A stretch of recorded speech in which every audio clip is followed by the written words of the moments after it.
Greetings. 3 things you need to know about me. First, I am passionate about co-ops, cooperative businesses. Second, I'm gluten-free. And third, I believe in voting with my dollar. I didn't know what a co-op was in 2007. My boyfriend at the time, Ian, told me that he was starting a business with the other bike mechanics he was working with. They were striking out on their own, starting from the ground up. And they were all going to be equal owners, and they were all going to work there, and they were going to make decisions together. It was called a worker-owned co-op. I still didn't quite know what it was, and I wanted in. I asked if they needed somebody that was good with numbers and office stuff, who also liked riding bicycles. The next 5 years are a whole other story. And after that, Ian and I moved here to Dayton, Ohio, and a while later, I crossed paths with my next co-op in 2017, when Gem City Market was really just getting going organizing. It was still just an idea of a community-owned and worker-owned grocery market built from the ground up, bringing a full-service grocery store to an area that hadn't had one in years. It was an idea that lit me on fire, creatively and professionally. I joined as a community member owner. I entered and won the t-shirt design contest. I volunteered my time. I did paid work as a consultant. I was at one point membership committee co-chair and interim marketing coordinator simultaneously. For years, I was deeply involved in actively working to get the market up and running. So of all the people to be excited and committed to shopping at our market when those doors opened, I, Rachel DB, was in the top 90th percentile, easy. In May 2021, I got to shop at the real-life grocery store, built from the ground up. I didn't know what was going to be on the shelves. My roles had transitioned right as the store was opening. I felt like an outsider, though in a really exciting way, with fresh eyes.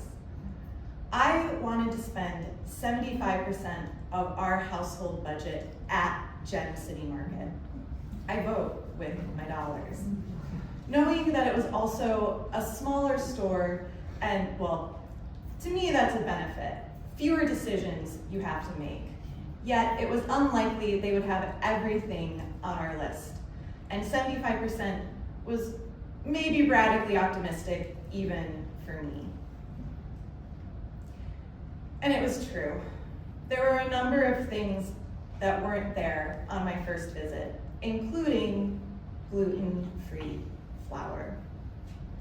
And we had been letting our staples get low in the time leading up to Gem City Market opening, like months, letting everything just go down because we wanted to spend our money at Gem City Market. So when they didn't have my gluten-free flour, which is a staple, we didn't use a lot of it. One bag would last us 6 to 8 months. I was still a little bummed. And then my community organizer voice came in saying, that's okay. They're a startup. They're just getting their product mix finessed. Maybe they'll have your flour on your next trip. Also, maybe we should adjust that goal to about 50%, more reasonable. But trip after trip, no gluten-free flour.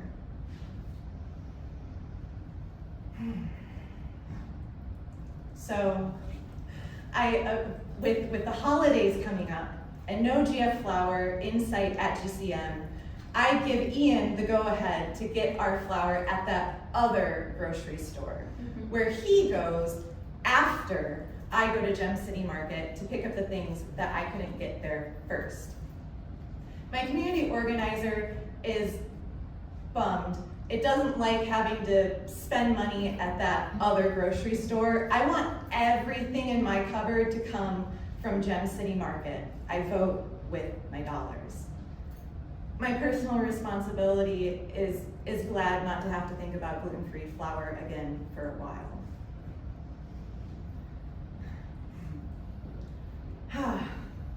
All right. Gluten-free flour for a while. It's autumn. It's autumn now.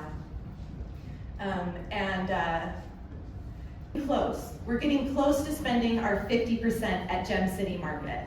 And while I'm shopping, I'm looking out for things on our list. I've branched out to things like things on our list. And I am even picking up things that have never been on our list when I see it. And seeing it sets me on a course of life-changing events. On the end cap of aisle 1, top shelf, 3 rows, 4 bags deep. There it is, King Arthur, measure for measure, gluten-free flour.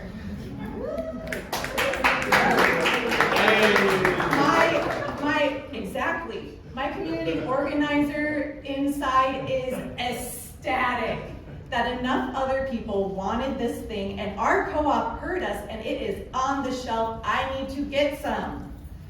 Personal responsibility always close at hand. I have to buy some so that they'll keep stocking it, but we have an 8-month supply already at home. And I may vote with my dollars, but it's still a limited grocery supply budget, and there are other things on the list. So sometime after that, my community organizer voice comes back in with my own words.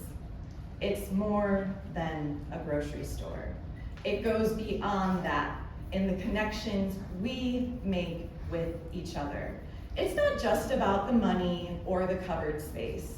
It's about creating spaces of belonging, showing up fully, interdependence, showing up for and caring for each other in our community. Personal responsibility. It's a little bit about the money in the cupboard space, though. It's a limited supply, and that you can get a chicken for less than that bag of flour. But compromise. Use up the bag of flour you already have at home, find some money from another line item, and then do what you want. Sprinkle in Ian's reminder that a really good way to get through a bag of flour is to bake with it. And I decided, in order to reach my goals and make everybody happy, that I was going to practice baking treats to use up that bag of flour so I could buy a new one from my co-op, and I was going to share those treats with my community, the staff at Gem City Market. My first bake was my favorite thing, chocolate cake, except cupcakes, because those are easier to share, with cream, cheese, and whipped cream frosting. The only evidence I have of this are some photos on my phone of the cardboard box that I wrapped with my own screen-printed pink polka dot wrapping paper with the 16 individual holes cut out for the cupcakes so they wouldn't smash together on the drive over. I was excited and nervous. I didn't really know a lot of Gem City Market staff beyond surface level grocery store customer interaction, so I didn't know how this was going to go, yet I was hopeful that it would lead to opportunities for connection. So after the chocolate cake, I started with other things that I'd baked at least once before and I knew had general appeal. Chocolate chip cookies, banana bread, oatmeal raisin cookies, and then I started to get a little more adventurous. This is around the holidays after all. Gingerbread cupcakes with crystallized ginger crumbles, cinnamon sugar coffee cake. The cheddar bacon scones were a smash success, and I even made one of those roll-up cakes that looks like a giant Swiss cake roll. Gluten-free. This went on for weeks, and weeks turned into months. I loved the interactions that it brought about, the opportunities for connection.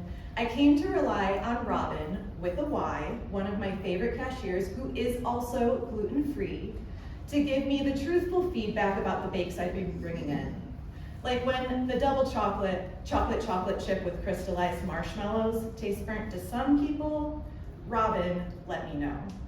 It's a gift to connect with people who will tell you the truth. And even though I don't have to get through a bag of gluten-free flour anymore, I am passionate about what it actually takes to build transformative co-ops from the ground up. I'm gluten-free, I believe in voting with my dollar, and I bake delicious gluten-free treats. My signature bake is coconut macaroons. I've made them, I've made them so many times and in such variety that I've made the ratios to my own personal standard, and I can almost make them from memory. I would love for you to try them, which is why I baked a variety special just for us. And they're at the back, and we'll get them soon. Thank you.